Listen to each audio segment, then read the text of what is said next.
Hello my lovely student, I am Nikita, your maths teacher. आज के इस लेक्चर में हम देखने वाले हैं एलसीएम। एलसीएम का फुल फॉर्म है लोवेस्ट, या तो हम लिस्ट भी कर सकते हैं। दो नेम है, लोवेस्ट या तो लिस्ट। Common multiple. लोवेस्ट मतलब सबसे छोटा, इतना तो समझ में आ गया।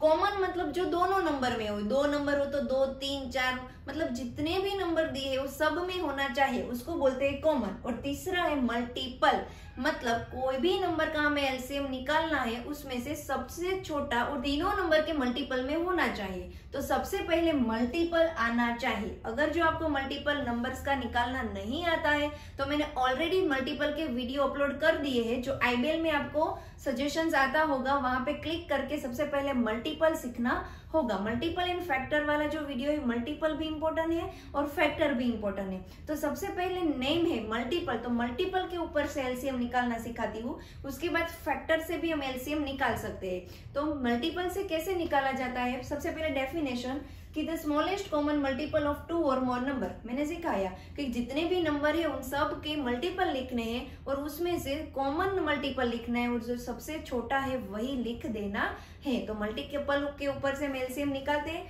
जैसे कि सबसे पहले 2 और 4 नंबर का हम एलसीएम निकालते हैं। तो सब में मल्टीपल लिखने हैं, 2 के मल्टीपल लिख लेने हैं, उसके बाद 4 के मल्टीपल लिख लेने हैं। तो सबसे पहले हम 2 नंबर के मल्टीपल लिखते हैं। मल्टीपल कैसे लिखा जाता है कि जो भी नंबर है उसका टेबल लिख लेना है। 2 1 2, 2 2 4, लाइन में ही होना चाहिए, राइट। डायरेक्ट यहाँ पे 10 ऐसे नहीं। 2 3 6, 2 4 8, राइट। ऐसे अप टू सो ऑन लिखते जाओ।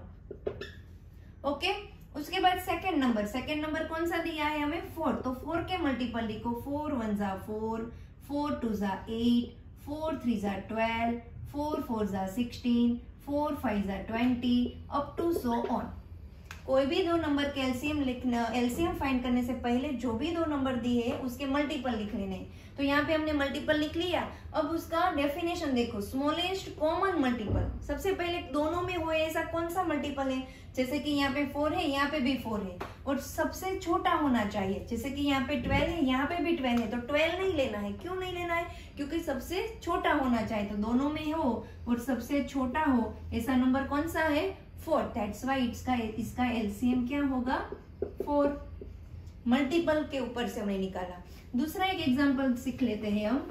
चलो दूसरा कोई नंबर लेते हैं, जैसे कि हम यहाँ पे ले लेते हैं 4 6 एंड 8। 4 6 और 8 का एलसीएम निकालते हैं। तो सबसे पहले तीनों नंबर का मल्टीपल लिख लेना है। जैसे कि मैंने पहले 4 का मल्टीपल यहाँ पे लिखती हूँ, तो 4 का टेबल लिख लेना है। मल्टीपल मतलब बेसिकली इसका टेबल। तो 4 का टेबल 4 1 4, 4 2 8, 4 3 12, 4 4 16, 4 5 50, सॉरी 4 5 20, उसके बाद 4 6 24, नेक्स्ट 28, नेक्स्ट 32, ऐसे इसका टेबल लिख लेना है। उसके बाद हम 6 का टेबल लिखेंगे। तो 6 का टेबल 6 1 6, 6 2 12, 6 3 18, 6 4 24, 6 5 30, 6 6 36, राइट। ऐसे टेबल 6 का लिख लेना है। अब 8, तो 8 का मल्टीपल लिखने के लिए 8 का टेबल 8 1 8, 8 2 16, राइट। 8 3 24, 8 4 32, ऐसे 8 का टेबल। 4 का मल्टीपल लिख लिया, 6 का मल्टीपल और 8 का मल्टीपल। अब देखना है ऐसा कौन सा नंबर है जो तीनों में आ रहा है। तो यहाँ पे देखो कौन सा नंबर है, 24। देखो यहाँ पे 24 है, यहाँ पे भी 24 है और यहाँ पे भी 24 है, और सबसे छोटा है, इससे कोई भी छोटा नंबर नहीं है। तो 24 जो है वो तीनों नंबर में आ रहा है, इसलिए इन 3 नंबर का एलसीएम, किसका एलसीएम निकाला, 4 6 8, तीनों नंबर का एलसीएम आ गया 24। समझ में आ गया। मल्टीपल वाली मेथड तब इजी लगती है जब यहाँ पे नंबर छोटे छोटे हो। जब नंबर बड़े होते हैं तब ये मल्टीपल निकाल के एलसीएम निकालना थोड़ा डिफिकल्ट हो जाता है। तो इसके लिए हम यूजिंग करेंगे प्राइम फैक्टराइजेशन मेथड। तो प्राइम फैक्टराइजेशन मेथड से एलसीएम निकालना बहुत ही इजी है, और एलसीएम वाली जो मेथड है वो आप जब तक स्टडी करोगे तब तक एलसीएम आपका पीछा छोड़ने वाला नहीं है, इसलिए एलसीएम तो आना ही चाहिए। चलो अब हम एलसीएम सिखाती हूँ मैं आपको प्राइम फैक्टराइजेशन मेथड से। मैं यहाँ पे 2 और 4 जो मैंने मल्टीपल करके सिखाया था वही डिजिट लेके सिखाती हूँ ताकि आपको बेटर अंडरस्टैंडिंग हो सके।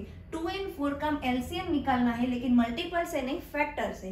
तो जो भी नंबर का एलसीएम निकालना है वो यहाँ पे लिख लेना है। मैंने अगले वीडियो मल्टीपल एंड फैक्टर वाले वीडियो में फैक्टर निकालना सिखाया। अगर जो आपको फैक्टर नंबर्स का निकालना नहीं आ रहा है तो पहले उस वीडियो में जाके अच्छी तरह से फैक्टर सीख लो, उसके बाद एलसीएम सीखना ताकि आसानी रहे।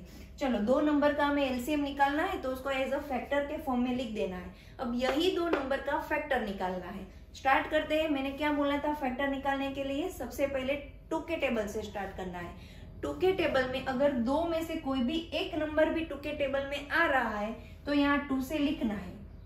दोनों नंबर आ रहे हैं तो भी 2 के साथ करना है।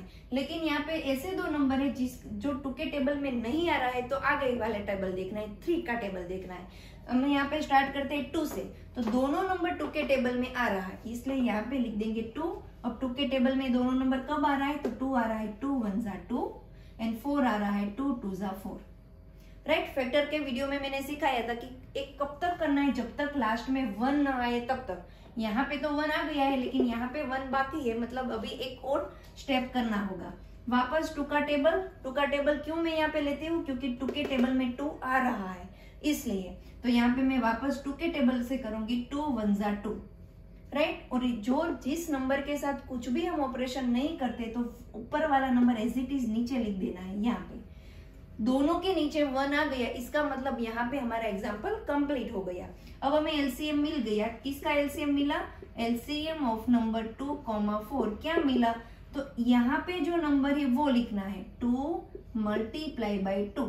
जो भी जितने भी नंबर आए उन सब नंबर का मल्टीप्लाई कर देना है। तो 2 2 जा हो गया 4। राइट। तो इन दोनों नंबर का एलसीएम क्या हुआ बच्चों? 4 आए।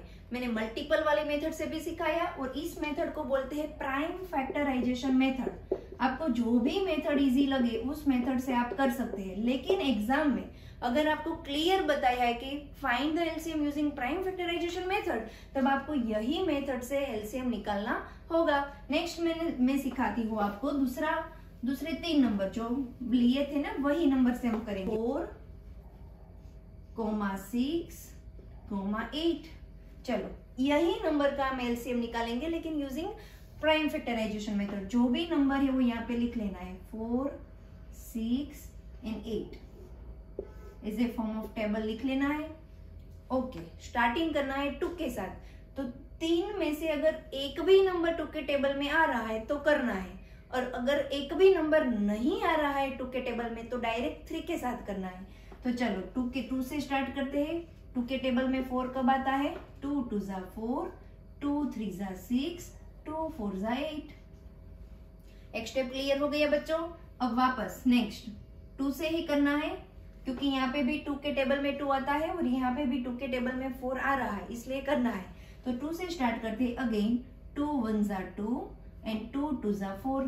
2 के टेबल में 3 नहीं आ रहा है तो जो भी नंबर नहीं आ रहा है उसको एज इट इज यहाँ पे लिख देना है। ओके बच्चों, आगे स्टार्ट करते हैं। वापस 2 का टेबल, तो 2 के टेबल में 1 3 के साथ नहीं होगा लेकिन वापस 2 है इसलिए 2 1 जा 2 होगा। तो एक भी नंबर हो रहा है, इसका मतलब हमें फैक्टर निकालने हैं। तो क्या आएगा? 2 1 जा 2, 3 एज इट इज रहेगा और 1 भी एज इट इज रहेगा। अब वापस अब 2 के साथ देखते हैं। तो 2 के साथ नहीं करना है, क्यों? क्योंकि एक भी नंबर 2 के टेबल में नहीं आ रहा है। तो 2 के बाद नेक्स्ट किसका टेबल देखना है? 3 का टेबल।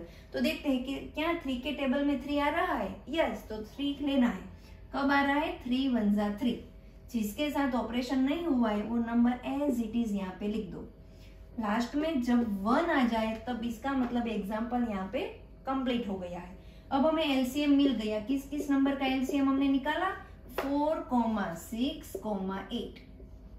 तीनों नंबर का एलसीएम क्या हुआ? तो यहाँ पे जितने नंबर्स आए हैं उनका कर लेना है मल्टीप्लीकेशन। 2 into 2 into 2 into 3। यहाँ पे मैं लिख लेती हूँ 2 इंटू 2 इंटू 2 इंटू 3।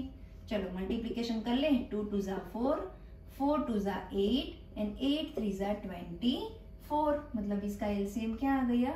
24। समझ में आ गया बच्चों? एक और मेथड से सिखा देती हूँ ताकि बेटर अंडरस्टैंडिंग हो जाए। चलो एक और एग्जांपल हम ले लेते हैं। मेथड नहीं, सॉरी, एग्जांपल।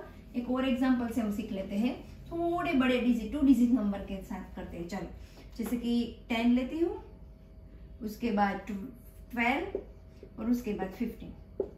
चलो, इन तीनों नंबर का हमें एलसीएम निकालना है। तो यहाँ पे लिखना है सबसे पहले 10, उसके बाद आएगा 12 और उसके बाद यहाँ पे आएगा 15। स्टार्टिंग कौन से टेबल से करना है? 2 के टेबल से। 2 के टेबल में 10 भी आता है और 12 भी आता है। तो 2 के टेबल से स्टार्ट करते हैं। 2 के टेबल में 10 कब आता है? 5। 2 5 10, 2 6 12 एंड 2 के टेबल में 15 नहीं आ रहा है, मतलब जो भी नंबर है वो एज इट इज यहाँ पे लिख देना है। अब नेक्स्ट वापस 2 के टेबल, क्योंकि 2 के टेबल में 6 आता है इसलिए, तो कब आता है? 3 2 6, 5 नहीं इसलिए 5 एज इट इज, और यहाँ पे 15 भी आएगा एज इट इज। चलो, अब क्या 2 करना है? नहीं, क्योंकि 3 में से एक भी नंबर 2 के साथ नहीं हो रहा है, इसलिए अब 2 का टेबल नहीं। अब नेक्स्ट टेबल, तो नेक्स्ट क्या आएगा? 3। तो देखना है क्या एक भी नंबर 3 के साथ हो रहा है? यस, 3 1 3 एंड 3 5 15, इसलिए हम यहाँ पे 3 लिखेंगे। 3 1 3, 3 5 15 और 5 एज इट इज रहेगा यहाँ पे। नेक्स्ट नंबर, अब 3 नहीं लेना है क्योंकि तीनों में से एक भी नंबर 3 के साथ डिवाइड नहीं हो रहा है। तो नेक्स्ट टेबल 4 के साथ भी एक भी नंबर नहीं हो रहा है। तो नेक्स्ट टेबल 5, तो 5 के साथ हो रहा है इसलिए यहाँ पे होगा 5। 5 1 5, 1 एज इट इज, 5 1 5। लास्ट में आ गई है 1 1 1, इसलिए यहाँ पे एग्जाम्पल ओवर। एंड एलसीएम मतलब यहाँ पे जो भी नंबर्स आए उन सब का मल्टीप्लीकेशन करते हैं। 2 2 4 मल्टीप्लाई 5 3 15 और 15 4 हो गया 60, मतलब इन 3 नंबर का एलसीएम मिल गया 60। Right, easy method prime factorisation वाली मेथड है, क्योंकि जितने भी बड़ा नंबर है हम एलसीएम आराम से निकाल सकते हैं। एलसीएम निकालना मोस्ट इंपोर्टेंट है। जब फ्रैक्शन नंबर का प्लस करोगे माइनस करोगे तब एलसीएम आना ही चाहिए। राइट, अगर बच्चों मेरी मेथड्स पसंद आ रही है तो मेरे वीडियो को लाइक कर देना, और ऐसे ही बेसिक कंसेप्ट मैथ्स के सीखने के लिए मेरी चैनल को सब्सक्राइब कर दीजिएगा। और कुछ भी डाउट है तो मुझे कमेंट में जरूर बताना। तब तक कीप लर्निंग बच्चों, मिलते हैं मेरे नए वीडियो में नए कंसेप्ट के साथ। बाय।